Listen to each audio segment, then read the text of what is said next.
Good evening, and welcome to this week in War on the Webway. My name's Ollie. I'm joined by my esteemed colleague, Alan. Hello, Alan. Hello, Ollie, and hello, everyone joining us for episode 11, 12. 11. It's just gone nuts, isn't it? It's just flown by. It has flown by, and I'm surprised by how much content we can find with this. With a very limited index, with a very limited. Can you imagine if we did it with the Marines? Oof! We could do every Marine chapter.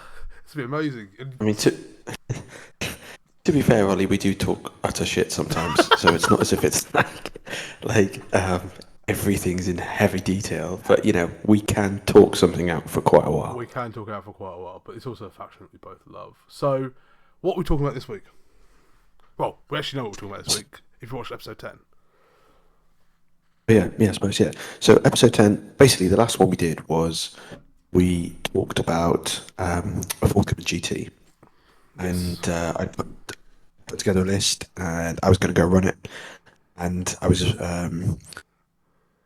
really the previous episode was about how the list was designed, what I wanted to do with it. Not in too much detail because it was released prior to the event. Yep. Um, And your tinfoil so hat was we want on to where kind all of. your opponents would be watching it and trying to work out how to counter it. See, I didn't think. I'd be surprised if any of them did, to be honest. But yeah, but it would be it would just be something that we want to kind of revisit after the event now. Yep. Talk about how it went. We got some pictures to show, talk things through. What did I come up against it? What things did I experience that felt is typical or is kind of new in the meta? And hopefully it'll be of use to some people. Absolutely. So, as a quick recap of your list, you're running the Blade Champion with Ceaseless Hunter and Valerian. They go with your Wardens. You've got 2 Custodian Guard squads, Vexilla, Shield, Sentinel Blade, and 2 Spears.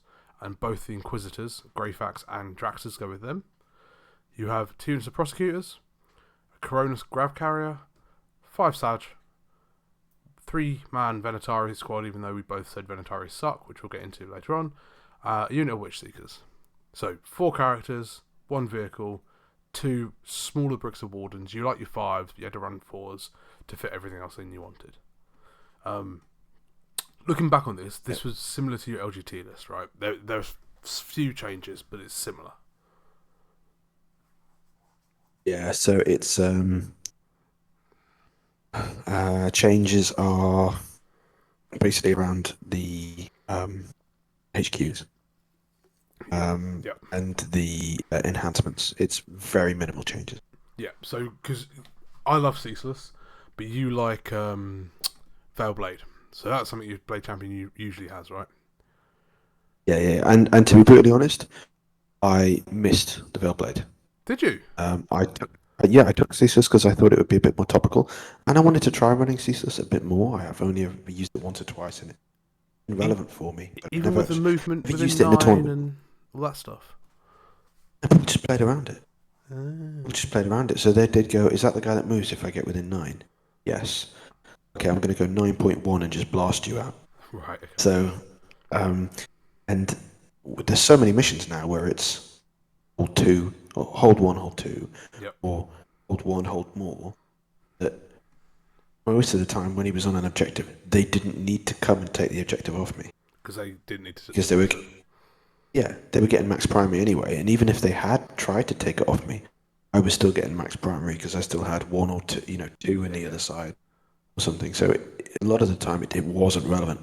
Understood. Right. So in episode 10, and I don't know if there's going to be 1 or 2 episodes yet. Depends how much we waffle. But people, if you want to go look up the event, it's called Dark Sphere GT.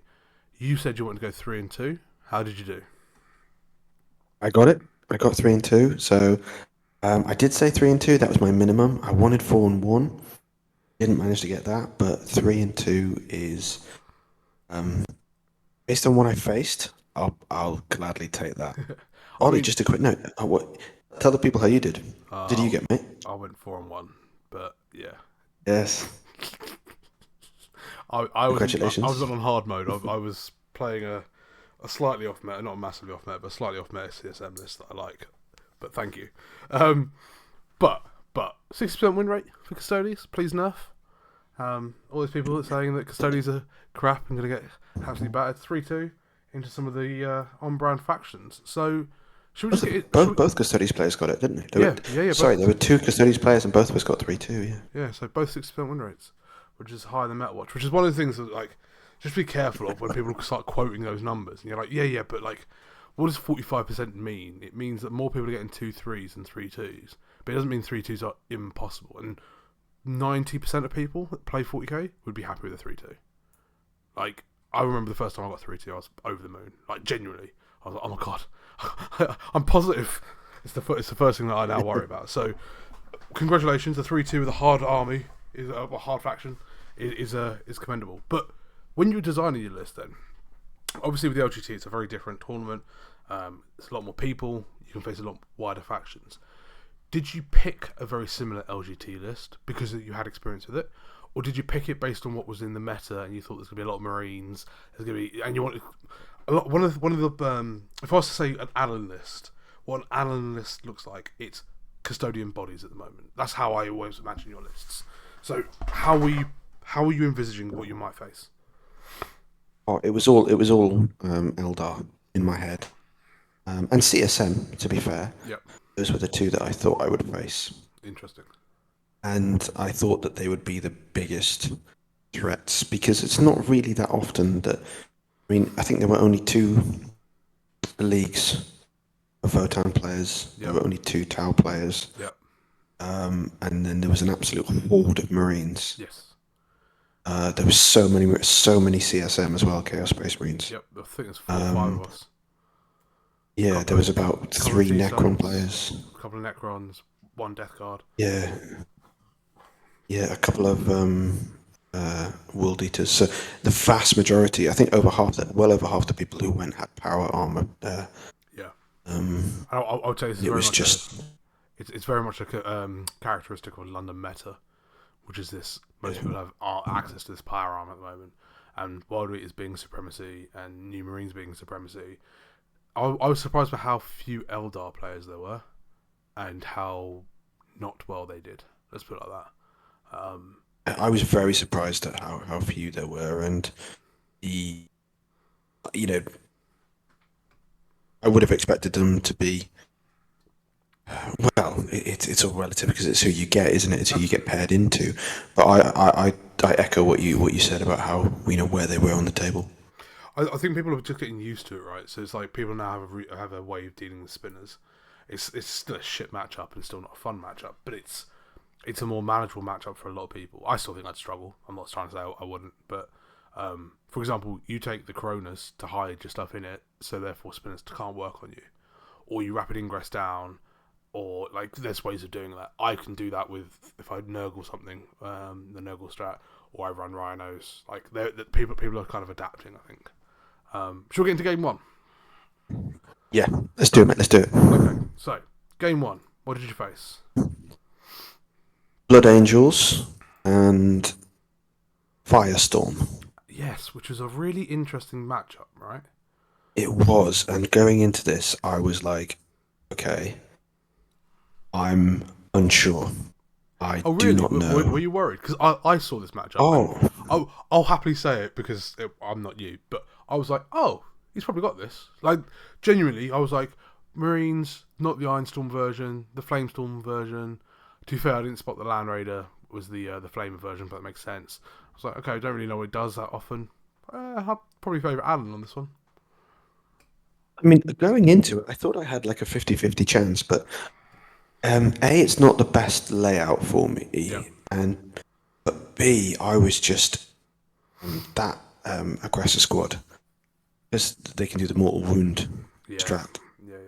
I was like, oh, and so just before we get into it, the mission is Scorched Earth. So 5 objectives in a cross.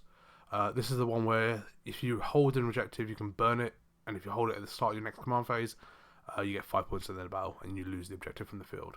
Hold 1, hold 2, but really you're trying to burn those objectives. Cool. Yeah, and I kind of set out with an idea to kind of bully the middle and then use Greyfax's squad on the left-hand side, Yeah. kind of So, move up and take that on kind that of left hand left. side, you've got Custodian Guard, Grey Fax, and a unit of Sisters. Is that Witch Seekers? No, yeah, Yeah. prosecutors. The Oh, they Witch were Seekers on the prosecutors. right-hand side. Right. And then Yeah. you've got Guard and Wardens in the middle, by the looks of it. Yeah. Yeah. Guard and Wardens. I had one Warden in Rapid Ingress Yeah.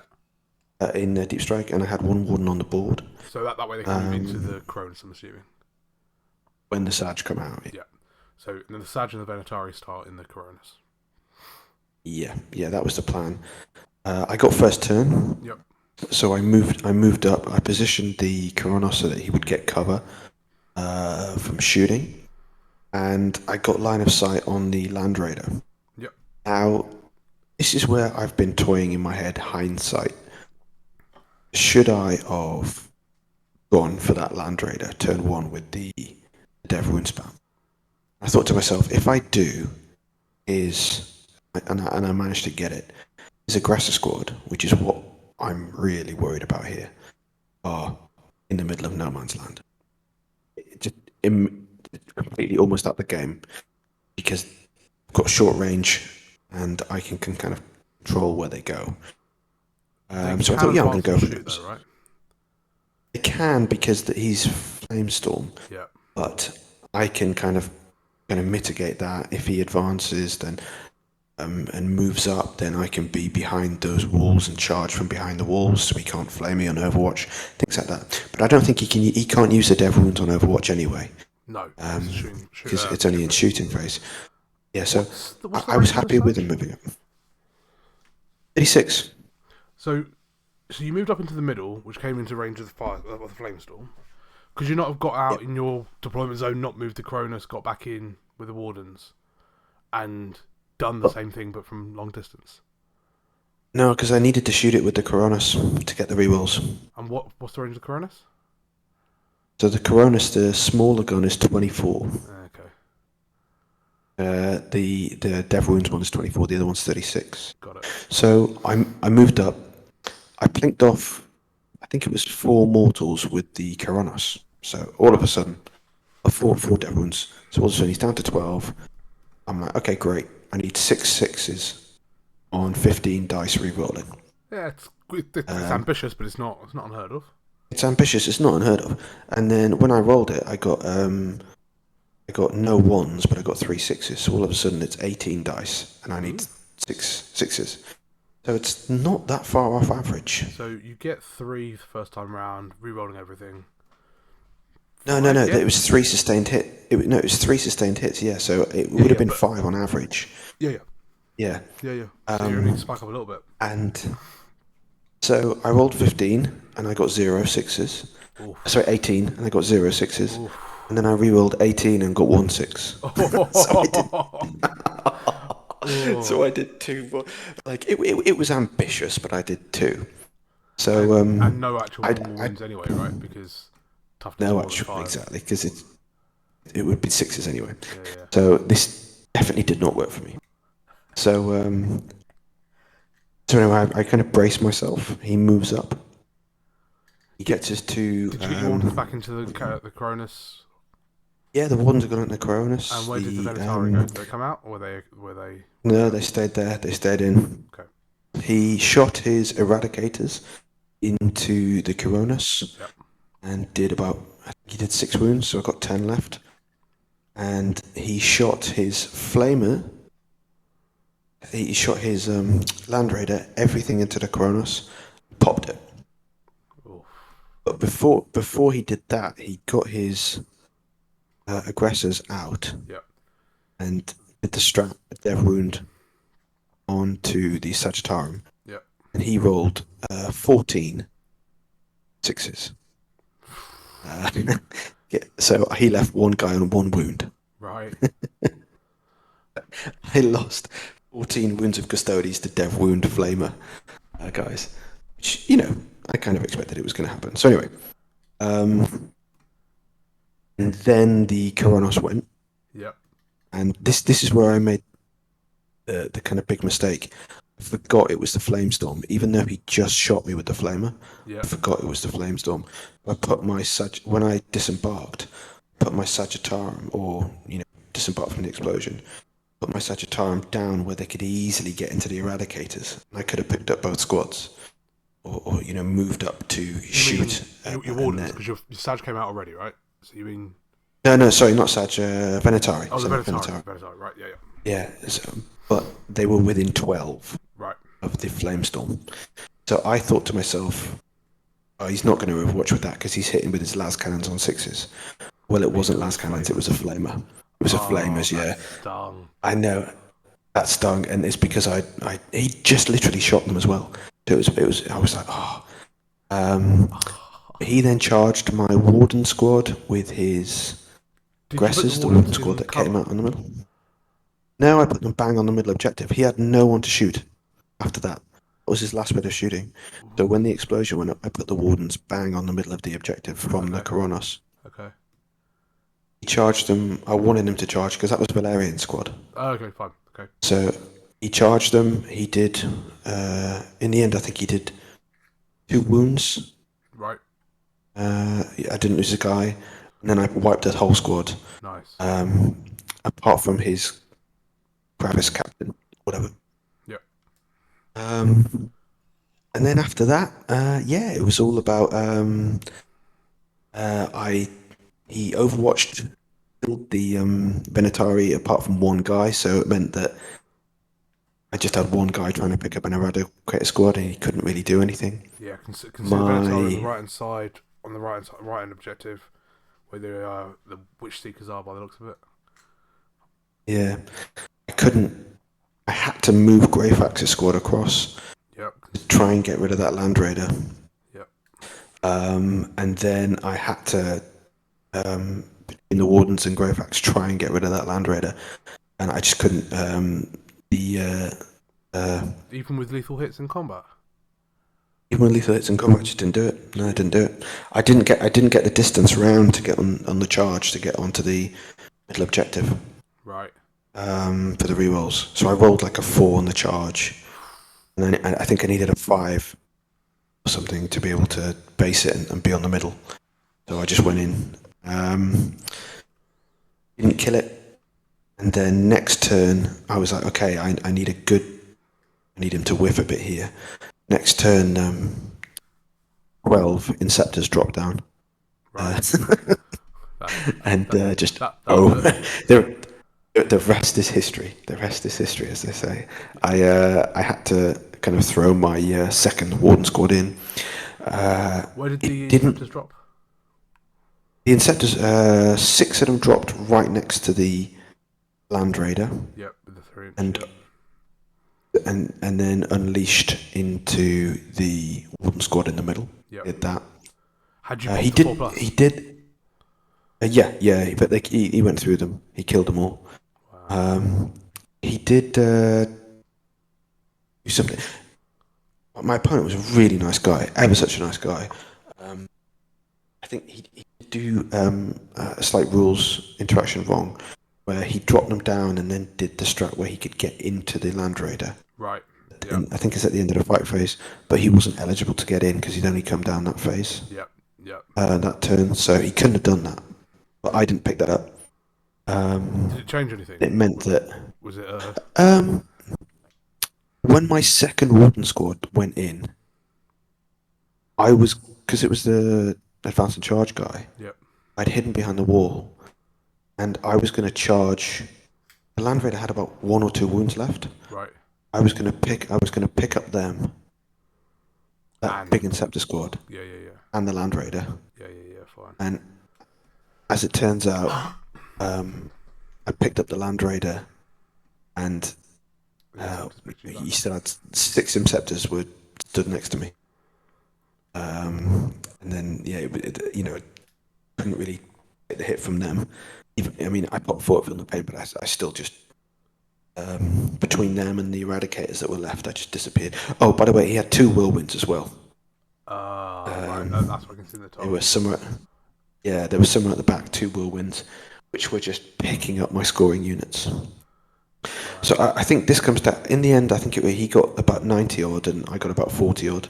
It was a heavy loss, That's a big loss. and it was a big loss. Yeah, it was one of those ones where I was like hit from the mortals or the Yeah, death wounds, yeah, and then it was a classic example of where I'd gone for an MSU style. yeah. Didn't have enough wounds in each individual squad Even trying to to bring take the him back hit. to because every time he hit you, you got wiped.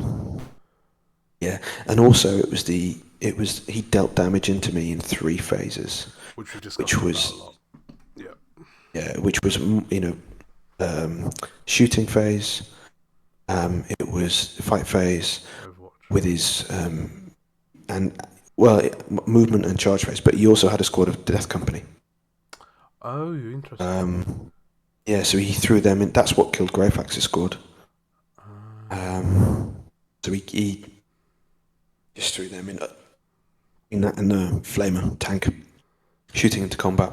So it was a bit of a heavy loss. It was a bit of a kind of like kick in the teeth because I'd not played that matchup before, and the laying the foundation of seeing the heavy impact of substantial twin-linked dev wounds. Yes. Now, yeah, I mean, I'm doing exactly the same thing with Sagittarius.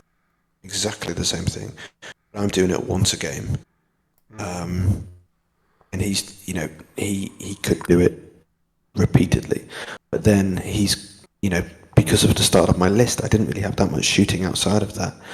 And then to get hit by the Inceptors afterwards was a real kind of like, 1-2 punch.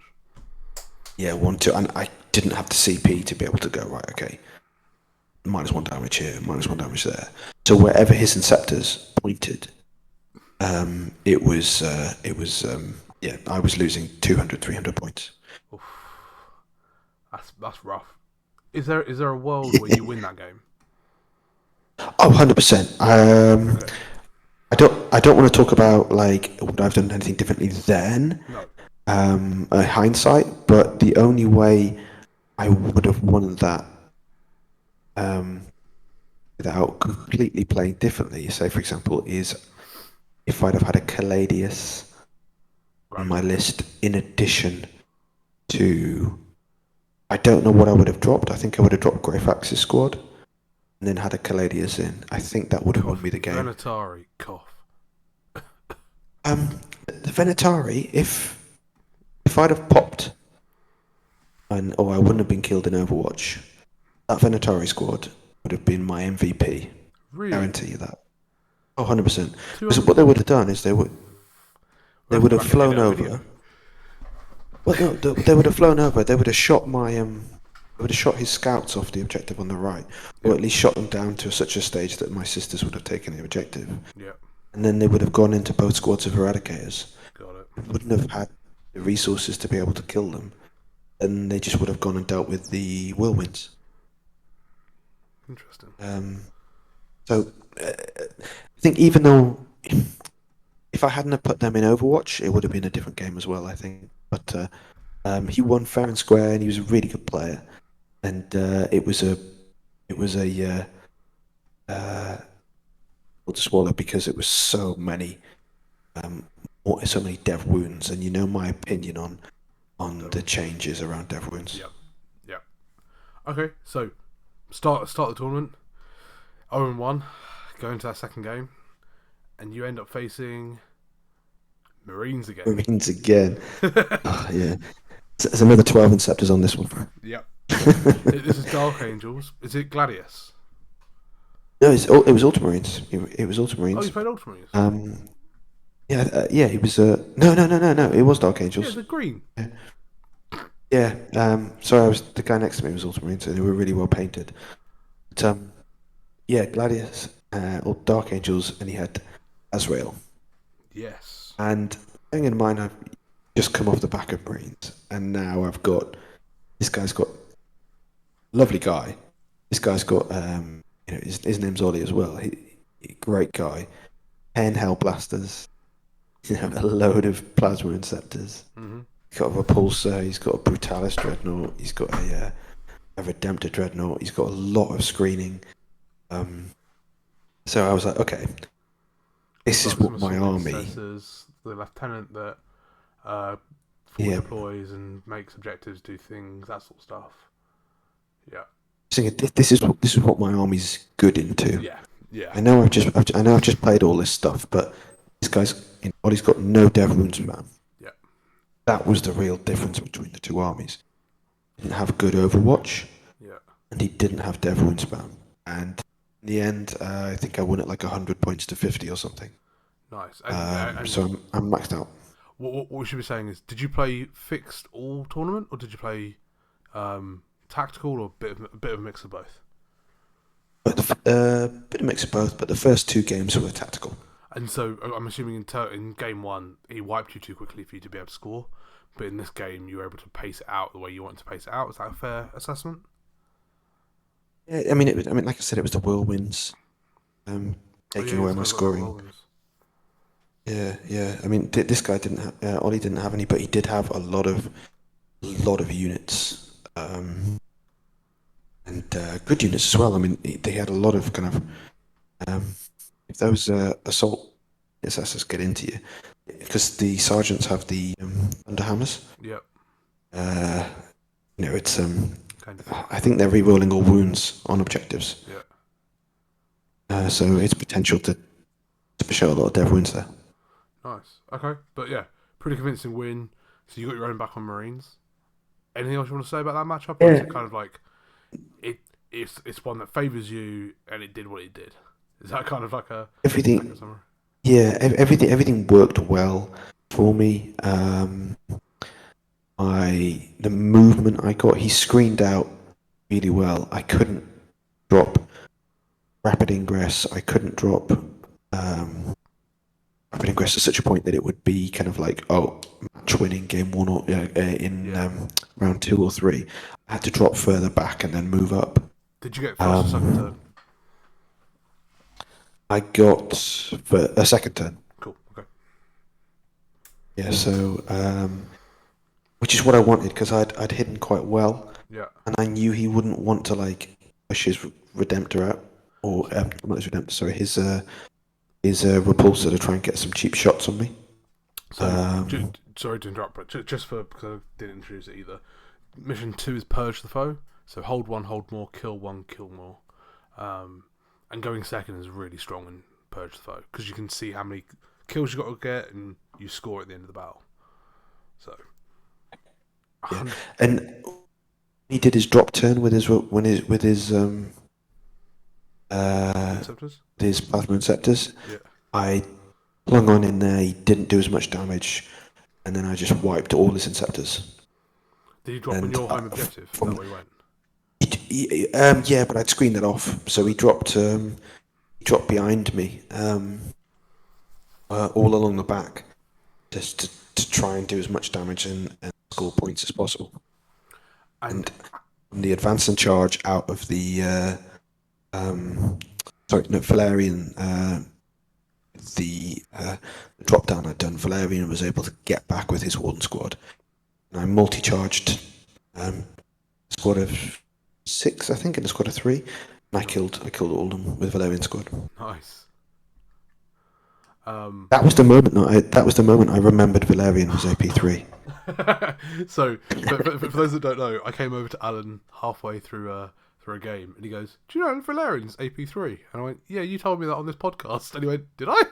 And it was like, "Yeah, him and Alea." "Oh yeah, did." So yeah, even in the heat of the moment, we forget things. We're only mortals. But yeah, nice convincing win. I like Purge Fire as a mission, and yeah, for the people thinking that you can't get 100-point wins with Custodes, you definitely can. Matchup dependent, obviously. MVP is Sagittara. Really? Yep. What did they pick up? 100%. So they shot dead. So again, Hellblaster squad. Sorry. Full Hellblaster squad. I was going to say, just for the people who don't, again, we're assuming that everyone's watched our series. The reason why Sagittarum are cool is they get dev wounds put once per battle, and the reason they stack with the Coronas is the Coronas shoot something and they target that, they get full rerolls to wound. So you can fish for your dev wounds. That's what that combination is. Again, assuming that you've never seen one of our episodes before. So sorry.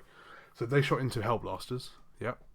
Yep, Hellblast. I think they killed 9 Hellblasters. Wow. When he shot back, he shot into the Wardens that were a lot closer to him. Right.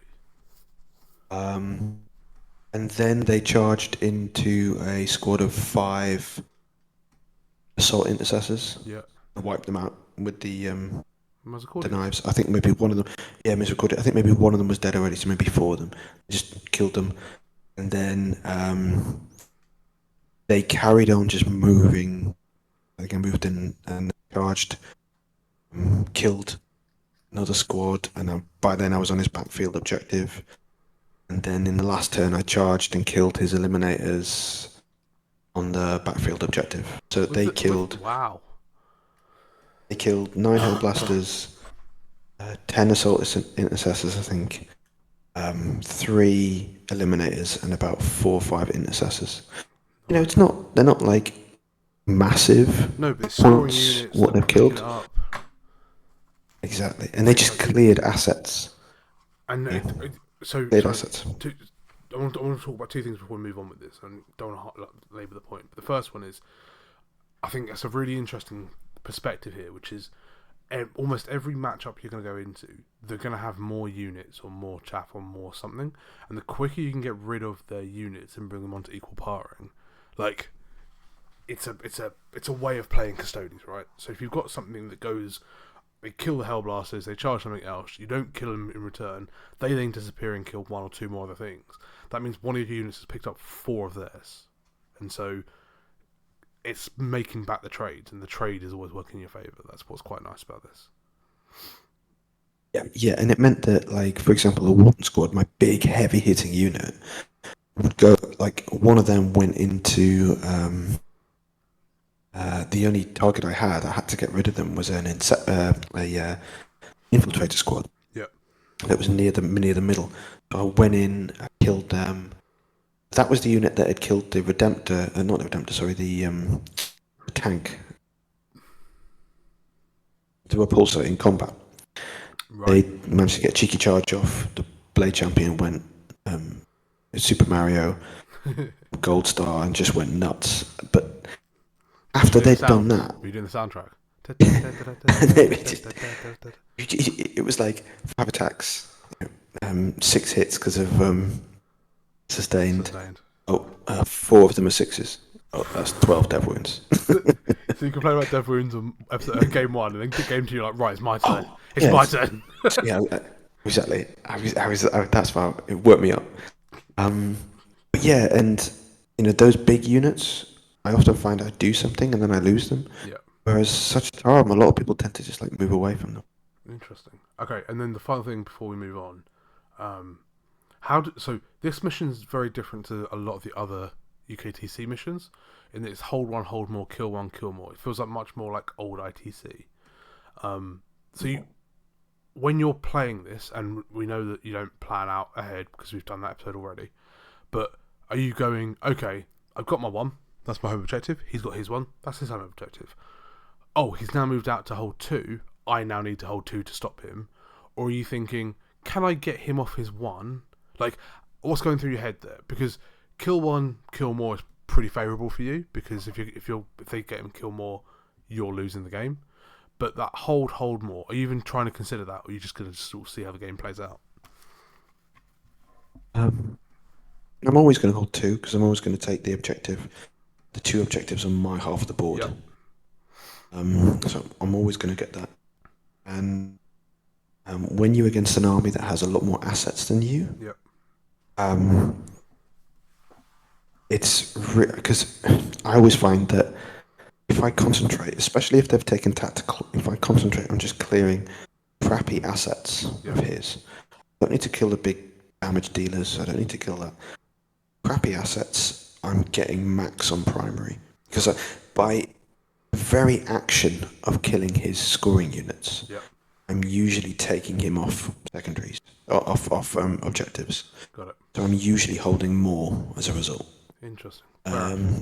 Then I just find that through that action, I will pick up secondaries organically, and then I looked at the scoreboard after like round 3, and I'm above 60 points. I hadn't really You weren't trying for it. at no, so at no stage was I going, need to prepare by placing that unit somewhere around this vicinity just in case I pick this secondary card. Right. You know, I wasn't doing that, and I wasn't thinking, oh, how am I going to limit him on primary? It was just through the action of like literally dominating, You just went, I'm going to kill him. killing his See army. what happens. Yeah. Yeah, and that's the only way you can play against armies like that, I think. Fair enough. Right, let's move on to game 3. So far, you've had Marines, your list is built for Eldar, and you got Psychic Marines. You went into T-Suns. Best game of the weekend. Best game? All of them were fun, but this was the best game for me. For enjoyment, in terms or of enjoyment. Okay. Enjoyment, because I went into this thinking I'm screwed. So I was playing against Ryan. He was a really nice guy. I went into this thinking he can make all his psychic dev, can't he? Yes. And I'm thinking, crap, how am I gonna deal with this? I mean, the sisters have got 3 up on my pain in psychic, but this guy can really spit out dev wounds. As it happens, Greyfax was the difference. Really? In a big way. Okay, so Greyfax was your tech piece for the Eldar, but it does work for T-Suns as well, right? Yeah, Greyfax was tech piece into psychic. And so the reason for that is she's anti-infantry 4+ for the unit and anti-infantry 2+ for herself, is that right? She makes the unit anti-psyker. Anti-psyker, that's what I meant. Yep. In shooting, but that's not the thing. The thing is because she's anti-psyker 4+, for the unit, she gives that for the unit. She's also got dev wounds, damage 3, and then a dev wounds damage 1, anti-psyker 2+ on that one. Yeah, fine. On both of those have precision. Wow. So I precisioned down 2 sorcerers who were in Rubik squads with this girl. Did you double shoot her? Yeah, double shoot, yeah. Wow. And I took fixed, and assassinate was a fixed. Oh, this is one of the ones you got fixed on. Yeah, So I took nice. Yeah, I took Storm Hostile, and I always forget you can't score that round 1. Yes, yeah. If I'd have taken, it was a 96, 68 win, I believe. Okay, me. Another win, nice. That I dropped 4 points because I can't score Storm Hostile until 1. So it was a bit of a. I'd actually done it. So I actually moved, and I was thinking, right, yeah, I've got Storm Hostile, put that into the thing, and it was like greyed out. I was like, oh, for God's sake. But it was. I ended up in the end. I had to ignore Magnus. I didn't have the assets to be able to kill him. Yeah. So when I came over, Magnus was still alive on the far left objective where you can currently see him in the picture. He just stayed there. It looked like for most of the game. Mutant Vortex Beast took the middle. Is that right? Yeah. Well, he tried to. I just had too many units around that middle. I had the Venatari. I had Drax's squad. Not Drax's squad. I had Greyfax's squad. Sorry, on the right hand side. We're moving across. Right? Yeah, he didn't. Once he'd used the teleport, just started stickying. So as Draxus moved across, I was stickying behind her. Right. Greyfax, sorry, I was stickying behind her, so it was fine.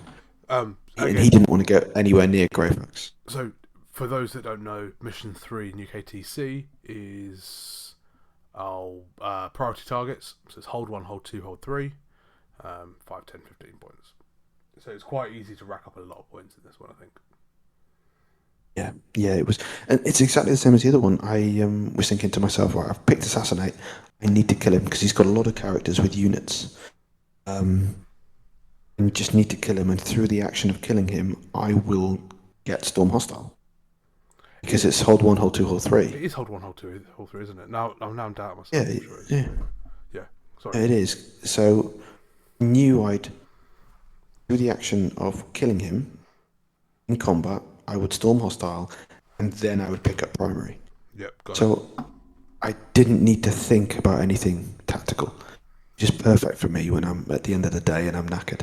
Yeah, so game 3 in tournaments is really interesting because people that's the end of an RTT. People want to play well, but they've also got an eye on game day 2, and if you can train yourself mentally, that game 3 can be the difference if you're ready for it versus if you're kind of like, oh. So I'm really bad at it, and I will normally go 2-1 day 1 because my game 3 I'm just switched off a little bit. Okay, anything else you want to sort of bring up with the T Suns matchup? Because like you say, Dev Wounds is like, oh no, that's really bad, but it didn't really happen for you in this game, or it just didn't really affect you. He powered up twice. With Magnus? Right. The first, no, so he powered up once with Magnus, and the Dev Wounds just did the damage into Drax's squad. Right. We nuked the absolute hell out of them. The second time, I moved my wardens, and it's my own fault. I did not listen to him tell me that his flamer was.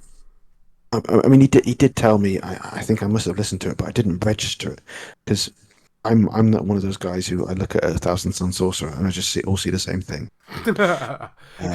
Generic Dusty Boy. Exactly. I don't see. Okay, that's the one with that. That's the one with that. So I moved a Warden squad with Valerian out, and he overwatched with a 5-man Rubikai squad and a sorcerer with like some kind of pimped up flamer. Right. And I lost the entire Warden squad. Did you? And the entire squad, and Valerian had 4 wounds left. Oh. It was insane. He rolled. He rolled like double 1, right? Right. On the flamer, and then he CP'd it and rolled like 11. No. And it was the Dev Wounds. It was +1 to wound because he's in a certain distance of Magnus or something. Right. So he was a higher strength than my toughness, so he negated the -1 to wound from the wounds. Right.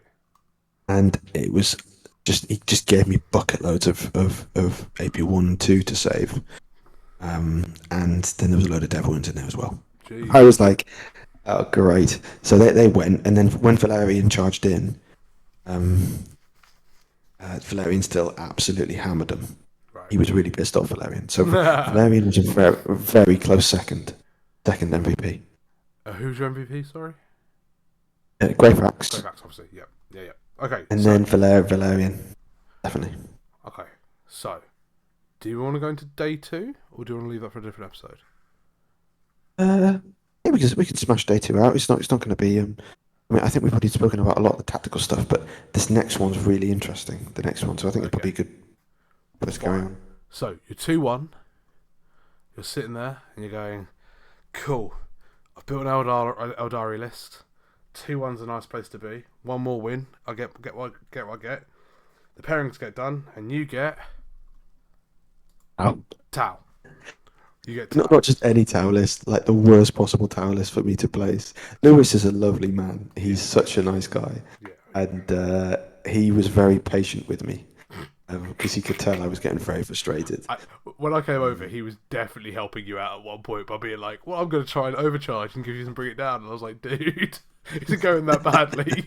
And you looked at me. It was shocking. You looked at me. You're like, "This is terrible." And I was like, "Oh God, this doesn't feel good." Right. So just there was not a profile. I'll go for it. I was going to say, I hate Tau. I physically hate Tau. Tau, if you're listening, because I know the guy, I now know the guy, but Tau was the reason I stopped playing the game when I was 14, 15, because I turned up to Games Workshop one time, and I got absolutely beaten. My CSM got beaten and bloodied by this Tau. I think it was double hammerhead or something stupid, and I was just like, I hate this army, I hate everything about it. And when I came back into the hobby, no matter what, if on paper I win this game 90% of the time, if I play it, I'll lose because I hate them that much. So when I saw you had Tau, I was like, oh god, this is going to be bad. What was the list? It was a shocker. It was basically lots of screen, Yeah, 2 ghost keels, Riptide, one massive blob of Crisis, one smaller blob of Crisis, and then 2 breacher squads. and it's One breacher squad. It's scorched earth breacher again, squad. right? So it's hold 1, hold 2, Yeah. and And you can burn. this was really difficult for 3 aspects. Number 1, a lot of his damage is damage 3, right? Yes. And he has a lot of plasma shots. He has a lot of multiple damage. And number 2, he ignores a lot of cover. Yeah. So he negated the only real defense I have because he's not got that much AP. He negated me having 2 up saves. -1, 2 up saves, which is the only thing I could hope for. So he stopped me getting all that. Number 3, which was the biggest element, you'll see on one of the pictures, Ollie. I think it's the third one. Yep. Look at the screen that he'd pushed out. Just down This the is the bottom, biggest. This is This is Crew. So he had Crew, he had Pathfinders in the middle, and then he had Crew at the top. Yep. Everything behind that is screened out. Yeah. Now, that is his turn 3. Did he go first? Sorry, no, that was his turn 2. He went first. That was his turn 2 at the end of his movement in turn 2.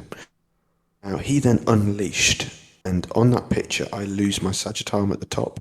Yep. I lose Greyfax's squad in the centre. Yep. And I lose Drax's squad because his crisis suits can move so far. So I lose close to, what's it, 300, 850 points I lose. Jesus. With him opening up. And after that, even, knew I wasn't going to be able to get any decent. I couldn't get it his crisis because he had so much screen around him. Yep. He could fire and fade. There's no way, with my army, there was no way for me to get that crisis blob. Yep. And because he's got such high movement, he could just go wherever he wanted. And all of his shooting was high damage into elite. And it was good hits because he could just go, right, with his tetras or whatever they were, I'm going to hit you, give myself a +1 to hit with all 4 rerolls. And oh, by the way, I've got double exploding 6s on my plasma. So it was, I think one stage before you came over, he gave me he had 12 shots with the big plasma squad, and he gave me 20 saves. Wow. All AP3, ignoring cover 3 damage.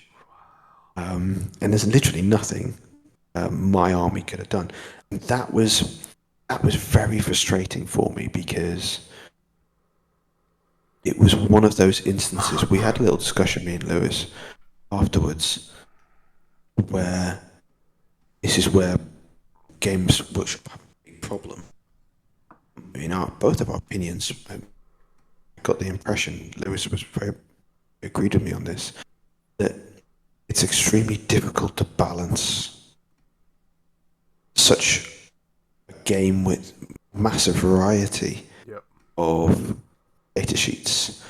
And you've got the 2 extremes here. You've got one army, one faction, which is only really, which is probably the best faction in combat, right? Which is Custodes. Yep. You could argue World Eaters are, but it's probably one of, if not the best faction in combat. And you got Tau, which is Gunline. the other side. Yeah. But and then you put them both together. Yeah, and you put them both together, and you say, if you were to do an analysis of win percentages, looking at into Custodes, then I don't know what that percentage would be, but I think it would be bagged straight away. But that's where I think Games Workshop are missing it a bit. I know it's almost impossible for them to do it, but I think that they should really be looking at win wins into specific wins. Like for example, what's Votan's win rate into World Eaters? But how do you raise a balanced day slate for that, or a codex, or do you think this is where a codex faction specific, so you can take a gunline Custodes to meet a gunline Tau? Like, do you think that's where the flavour comes in? No, but you can look at it and you can say, right, okay, we've categorized these 6 armies as melee. Yep. We've categorized those 4 armies as horde. We've categorized these 5 armies as gunline. Now we're looking at, say, for example, Custodes, and they have a 65% win rate into other melee factions, but they have a 32% win rate into other gunline factions. Therefore, we need to tone down the melee and increase the durability. Oh, I see. Okay. So that they can, do you see what I mean? They can be a bit more nuanced or pragmatic in their approach to these slates. Yeah, at the moment they're just going, what's your win rate? Yeah, and it's being heavy-handed. Okay, the 10-man brick was too oppressive, nerfed, and you're like, but that's not what makes it. Yeah, got it. Understood. Yeah. But like I said, Lewis, it was like I said, and this really does echo a point. If anyone says to us that Alaris or Venatari are good out of Rapid Ingress or Deep Strike, let's put them onto that photo, and I will tell you that you cannot Rapid Ingress or Deep Strike anywhere outside of your own deployment zone. Yeah. This is the only place you can drop. When I first started playing Custodes, a long time ago now, but when I first started playing, I had this idea that Alaris down from Deep Strike and then hammer them, just like bunch of Terminators. And what was annoying was I was playing into a guy who was playing Grey Knights, and he played them a lot, and he made a bunch of rerollable charges. This was when First of the Fray was a thing, and he would basically have half his army reappear and charge my lines, and I was like, that's cool, I can do it with Custodes. And I failed every single 9-inch charge I could imagine, and when I didn't fail them, I was screened out like this, and I hit something I didn't care about, and I lost the models.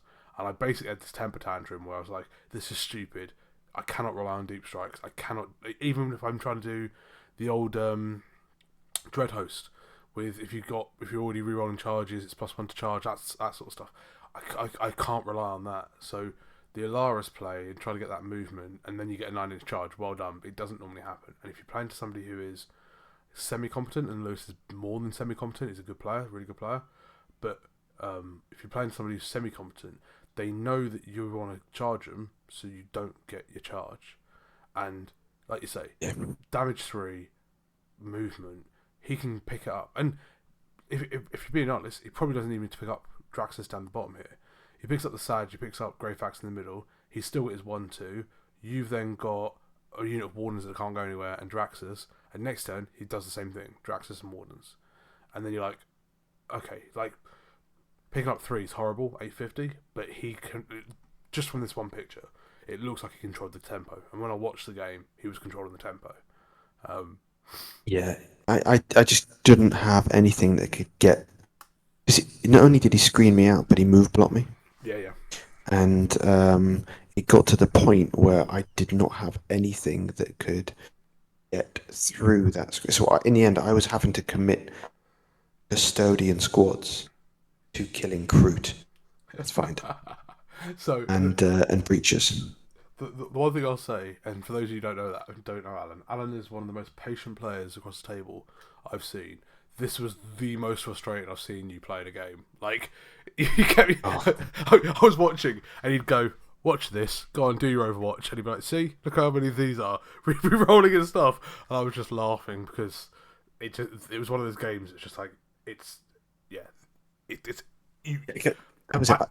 I moved, didn't I? And he goes, "I'm going to Overwatch with the big crisis squad." Yeah. I was like, all right. And I looked at you and I was like, Ollie, watch this. Yeah. And he rolled it and it was like, 12 shots, 3 hits. So that's actually 9 hits because it's double exploding. It was just like, there we go. Yeah. But yeah, so that was. So the question. That was one that. was a bit of a knock. Question I pose to you is there a way you can win this game? Honestly, I don't want to. I don't want to feel like No. maybe. Honestly, no, no, no. The only way I think I could have won this game is if I'd have brought a dual armored horse, because Because he bounces on armor. Lewis said he kind of bounces on armor because he's winning on fives and he doesn't have the ability to re-roll those or make that any different. Because the maximum strength he's got is 9, I think. So you're talking about Caladius, that kind of stuff.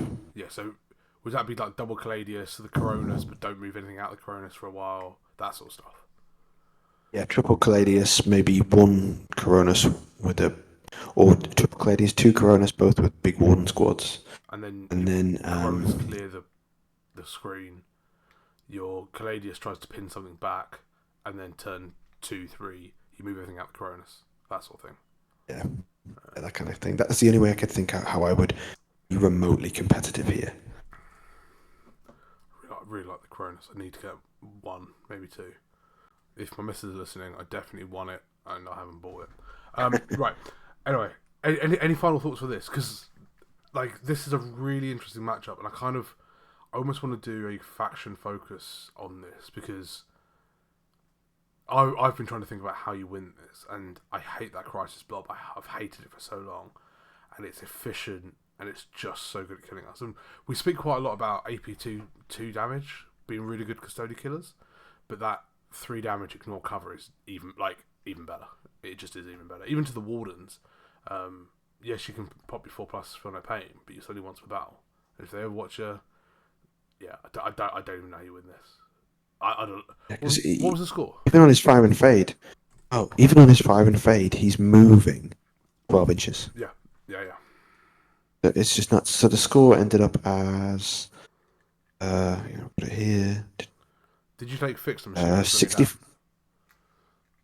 Yeah, fixed. I did bring it down and deploy teleport. Oh, that's the one where I thought deploy teleport home was 9 inches from the middle, and it turns out it was 6, so I couldn't get there first time. But it was 64 inches, 64 points to me and 82 to him. That's not a bad loss. The thing about the tower matchup, it's not. But the thing about the tower matchup is bring it down. So because all his crisis, so you have his 3 overcharges, he's killing himself, is giving you points.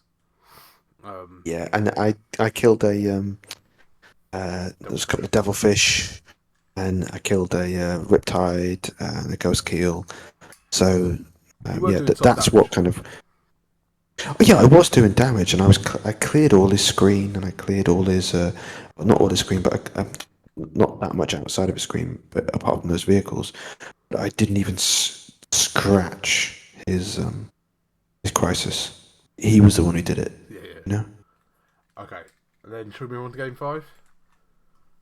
This was one that I'd built for because I knew that I'd probably face CSM, and so I built the list with Eldar and CSM in mind. So when I got pulled into CSM round 5, I was quite happy because I could have been pulled into some shocking lists. Yeah, that 2-2 bracket is always a really weird, hard bracket for me because both of you need to win to be positive. So it can go one of 2 ways, right? 5th game, people are tired, people are like, it doesn't matter anymore, you're not even playing for podium positions, whatever. But also, you don't want to go home negative. So I've played a lot of tournaments, and I either get really good game 5s or the sweatiest game 5s and just be like, they were terrible. Thankfully, more good than sweaty. But your guy seems lovely. He was like a nice guy. He's playing CSM, double Forge Fiend, Accursed, 2 Chosen, was it? With Lords and 2 Rhinos? Yeah, 2 Chosen, yeah. Nathan, it was a 10-man squad and 5-man squad, both Lords. What else did he have? We had Raptor squad with Harken. Yeah. 2 units of a Blitz? 2 units of 2 Blitz, 2 units of Nurglings. 5-man Plague Marine squad. Which was an interesting pick. 85 points on home objective. I quite like that. It was quite an interesting pick, actually. I did like that, and they've got some teeth on them. Because the Plague Marines get so many special weapons and so many everything. Yeah. Yeah. I mean, in the end, my -1 hit guitar really scuppered them, but yeah. I mean, this one was a real chess game in the first two turns, Right. and then I um, kind of unleashed my double shooting.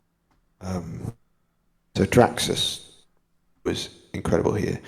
She solo killed the raptors, Wow. and In shooting. she in one yeah, in shooting in one activation, Wow. uh, and then she killed pretty much all of the 5-man chosen squad, just leaving the Lord. Bloody hell. And then Greyfax just picked the rest up. Bloody hell. Um, she was immense. Her squad got absolutely mullered by the 10-man chosen. But yeah, and then Valerian squad, a full unit of accursed. Yeah, this is interesting. You're a CSM player. Full unit of accursed, powered up with full rerolls because they were Yep. undivided. Went Yep. into Valerian squad Yep. and killed one guy, Yep. which I then brought back at the end of Did my you turn. put But I pop your 4+? yeah, put my 4+. What minus was Was it, I that? also had no, no, No. no. Okay. Because it was just stacked with Valerian's Minus what? armor of I'm contempt. content. Yep. I had 2 up saves to everything. I would have put the accursed into them. I'd have put the Yeah, chosen into them. he set his Rhino up, and I put my Valerian. You were his chosen were going to be, so I put Valerian and moved Valerian away from the Got it. Rhinos. Got it. And I got a big advance roll, so I put it on the objective down in the bottom right hand side. And my mission there was to keep Valerian away from the chosen. Everything else's job was to kill the chosen and the Forge Fiends. So it looks like he started both Forge Fiends on the board. He did. I don't have a lot of shooting, so he did. Having said that, my Sagittarium nuked the Forge Fiend out of existence. Really? Um, yeah, I think they got it down to 1 wound, and then Drax's squad just charged in and finished the rest. So Um, I would personally always start one Forge Fiend in strat reserve, if not two, to get the angles because they do the flat 3 damage and dev wounds. And there's so much terrain on this map, and this was what's it called? What's the mission called? Damn it, I can't remember. no idea. Anyway, look at you. I'll put it in the comment section and look it up. I'm getting tired, but this mission was not hidden supplies. That's the bonus part of it. Anyway, hold 1, hold 2, but hold 1, hold 2, hold 3 at the end and win. Right? I believe that's this one. Yeah. Yeah. This one, not going into too much detail around tactics on what I did and stuff, but this is where having lots of small units of Custodes did really well. In the end, I had to kind of like power up with my Blade Champion squad into his Chosen squad. Yeah. You saw that, didn't you, at the very end? Yeah. Which wiped. They did the nasty there, but like the whole principle behind this was, lots of squads, lots of threats, and it meant that, my Venatari could go and kill one unit, and then my Wardens could kill another unit, my other Wardens could kill another unit, Greyfax killed a unit, Draxus killed a unit, and had lots of activations throughout my army. And that's what really. If I'd have had 4 blobs, I'd have killed 4 things. Wow. Right. So And this is taken hold and search and destroy deployment. So corner deployment, hold 1, hold 2. yeah. So I think I would have lost this if I'd have had blobs. Interesting. I would have lost it if I'd have had blobs. So, So knowing what my army does differently, do you think it would have been the same result for you? It would have been harder Yeah. into you because you have predators. Right. Yeah. So you've got more armor, Yep. whereas CSM lists, which have more infantry, I'm much better into. And we saw CSM lists with 20 chosen. Yeah, so it's the thing that chosen reliance on chosen for CSM is fine for you because you're okay with that. -1 to hit, yeah. kill them back and do a lot of damage back in return. You bring back models, they can't, that sort of thing. Yeah, and I also built the list. You know, we'd had discussions beforehand Yep. that we thought Space Wolves were going to be Everyone. prevalent. Yeah, and there were two really well-performing Space Wolf lists with tons of Thunderwolf Yep. cavalry, and I didn't face into them. But I think if I would have been in a really good spot. I think. Interesting. Okay, so you got your 3-2. That was your third game. What kind of, I guess, final thoughts? Because this is now over an hour, and I want to wrap up. Shit, sorry. Yeah. What final thoughts do you have? Like, did you like the list? It's obviously the game's very different now to what it was at the LGT 5 odd months ago. Do you think your list worked? Do you think that it could change? What final thoughts, and maybe we do a follow up where we talk a bit more tactically about like what the list looks like now. But List doesn't work into certain armies. Into Eldar, it's spot on. It's exactly what Custodes need into Eldar. Into CSM, I think I win more than I lose into CSM. Into Tau, I cannot see a way to win. Into armies which spam dev wounds, it's touch and go. Now CSM does spam dev wounds, but it's manageable because it's on Forge Fiends. Yep. And it's on Lords, whereas, for example, in the game 1 into Aggressors, I just bucket loads of dice. Whereas the maximum number of, an undivided, you may be getting maybe 6 or 9 dev wounds through. Well, if you lose 3 guys, just put 1 back. You can't. There's no point putting 1 back when you lose 4 out of 5. Yeah. So the whole. I'm going to rewrite the list. If there wasn't a slate coming out, I would have rewritten it already. I think 5-man Warden squads are where it needs to be. Are you putting a calendar? Yeah, I'm going to drop Greyfax, even though I think that will make the Thousand Sons matchup very tricky. Interesting. But I'm going to drop that. Maybe put a Calidus and I'm going to put Calidus and Caladius. Drop them, and maybe drop the Sag. I don't know. That's we'll see what happens on the slate. Eh? Let's see what the data slate brings. My last question, and then just final thoughts, and we'll close this off. Did you miss the assassin? Because every Imperial list runs the Calidus assassin. You didn't. Did you miss it? No. Because if you look at my wins, I dropped 11 points out of those 3 wins. Yep. So I have a goal of 85 points for a win. That's what I think I need to win. But I was getting way more than I think I need to win. So my losses, I was far less.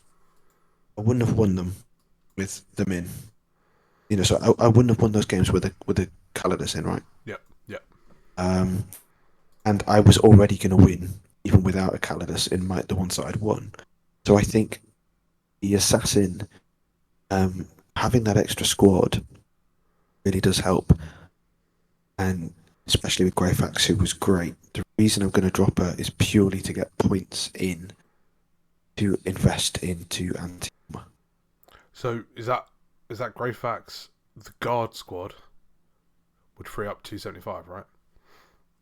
Yeah, and then I'd have to toy around with some stuff, but I mean, the only way that I would have a Calidus in, I did miss stuff. I mean, in one game, second game against the Space Marines, he popped. I counted how many times he did it. He popped Armor of Contempt 8 times. That's just dumb. So, in the first game, Armor of Contempt was done 6 times. Right. So, 14 Armor of Contempt stratagems were played against me in 2 games.